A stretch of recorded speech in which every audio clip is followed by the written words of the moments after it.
passport yadenga bukulembeze ow'ennono mu Bungeleza akyasinze okutambula wabweru w'eggwanga mmotoka abadde avuga naye nga pamiti naye abadde takirina olulyo olulangira abasigadde obateekeddwa okubeera n'ebisaanyizo ebyo abadde tawawaabirwa oba okuwa obujulizi bonna mu kkooti naye abadde yeegendereza nnyo ebikolwa bye obutateewola mateeka kumusunga mu lunwe abadde talonda yadde amateeka gamukkiriza okukuba akalulu kubanga abadde ayagala okusigaza enkolagana na buli bukulembeze kwini abadde takozesa mutimbagano wamu n'abooluli olulangira bonna wabula waliwo abakozi abaddukanya emikutu kino eno y'ensonga lwaki Meghan Markle bwe yafumbirwa muzzukulu wa Queen omulangira Harry yali ateekeddwa okweggyako emikutu gyonna gye yali alina enkofiira ebadde temuva ku mutwe naye abasinga kyebabadde bateegendereza nti bwe zikoona ssaawa 12 ez'akawungeezi enkofiira agiggyako n'ateekako engule oba eyitibwa tiara olugoye lwayambala abadde taluddamu naye olunaku abadde akyusa engoye emirundi 2 oba 3 buli lugoye bw'aluggyamu luteekebwako ennamba n'akapapula akaliko ddi we yalwambadde n'olugendo oba omukolo gwe yabaddeko emyaka 7 gy'amaze ku bukulembeze akutte ensawo ez'omu ngalo ezisukka ku 12 ensawo zino abadde aziggya mu kampuni emu eyitibwa Yona ate okusinga abadde akwata ziri mu langi enzirugavu ensawo zino talina nnyo yabadde atambulizaamu okuggyako akuuma kwawanika ensawo ye yennyini gy'abeera akutte ensawo eno era abadde agyeyambisa ng'empuliziganya n'abakuumi be singa akwata ensawo n'agiggya ku kuuma n'agituuza ku mmeeza olwo abakuumi nga bakimanya nti omukolo gwaliko gw'oteekeddwa okuggwa mu ddakiika ezitasukka 10 ensawo bw'agituuza wansi babeera balina okukimanya nti akooyeewo bateekeddwa okumuggyawo bunnambiro Queen Elizabeth era ekibadde kimwawula mu nnyambala zenkampa z'ayambala oba gloves zino okusinga abadde azambala ng'omusono okumwawula ku balala wabula ate era engeri gy'akwata abantu bangi mu ngalo abadde akikozesa ng'ekyokwekuumisa abadde akozesa engatto za ddiba zokka ate nga si mpya alina omukozi gwe benkanya ekigere ng'omulimu gwe kwambala mu ngatto za kwini etteeka liba nti alina kuzambala ng'ali mu stokisi ate alina kutambulira ku kiwempe kimyufu oba red carpet okutuusa we zituukira ku mutindo kwini kwalina okuzambalira ne ku mulembe gw'essimu ezikuba ebifaananyi n'okusinga kamera abadde teyeekubya bifaananyi ebya serefi kabenga eriyo omuntu amusabye bakyekubye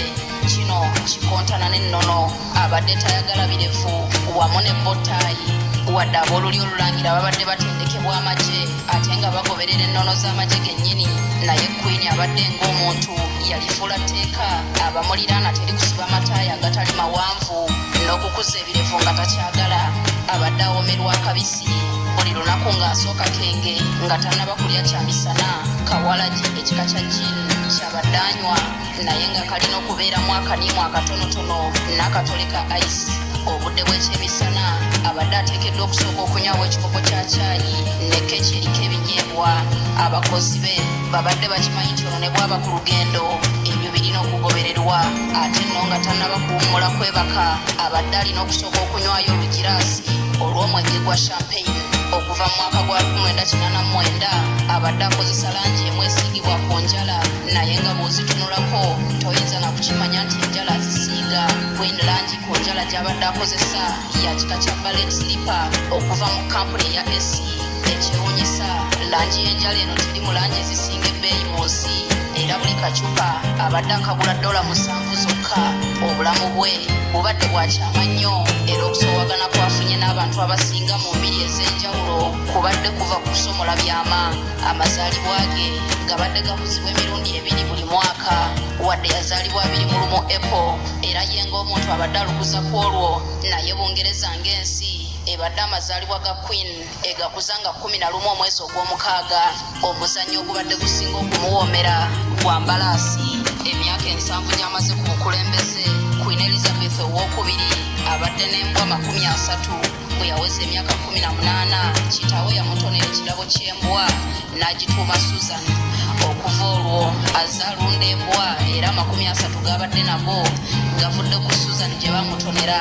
olulyo lwa Susan era lufulumiziddwamu ekika ky'embwa ekitalaza amawanga obubaata bw'oku mazzi obuyitibwa swan n'obwennyanja obubuuka obuyitibwa dolphin ye yekka abadde abulinako obuyinza mu ggwanga lyonna. Amateeka era yekka bwe gakkiriza okulya embaata ekika kino, kale abadde agira akabanga n'alagira wabeewo okubala embaata n'obwennyanja buno ategeere omuwendo gw'alina. Mu myaka 7 abadde n'eŋŋendo 206 zaatambudde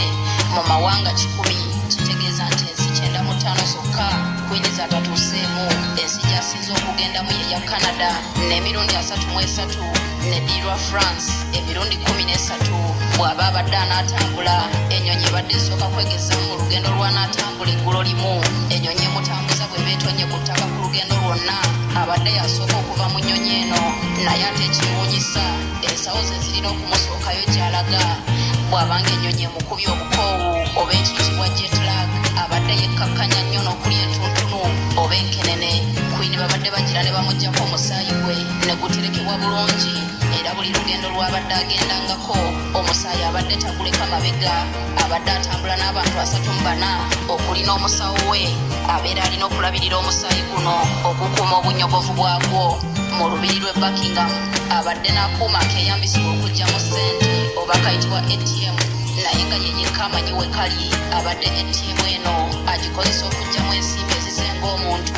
n'azigabira abakadde. Talina tteeka limukakakuwa musolo kubanga n'abakulembeze be yaddira mu bigere tebaaguwa, naye ye okuva mu mwaka gwa 1993 yasalawo atandika okuwa omusolo, naye abeka ettaffaali ly'agatta ku ggwanga. Abadde n'obuyinza obugoba omukulembeze yenna ow'eggwanga lye Australia, wabula ate ekibadde kitamanyiddwa nnyo nti alina obuyinza okutumya omwana yenna atandika okubeera naye mu lubiri. Ekinkumu oba signature kibadde kyawukanira ddala nnyo ku ebyo ebyabakulembeze. Abadde akozesa linnya lye erya Elizabeth n'ateekako n'ennukuta R, atuusizza enkiiko 21,000, naye engendo zaatambula abamukyaziza kye babadde basinga okweraliikirira bye bya kabuyonjo oba akayu, kubanga abadde alina ebiragiro byawa ku ngeri akayu ke gye kalina okubaamu ne by'anaakozesa.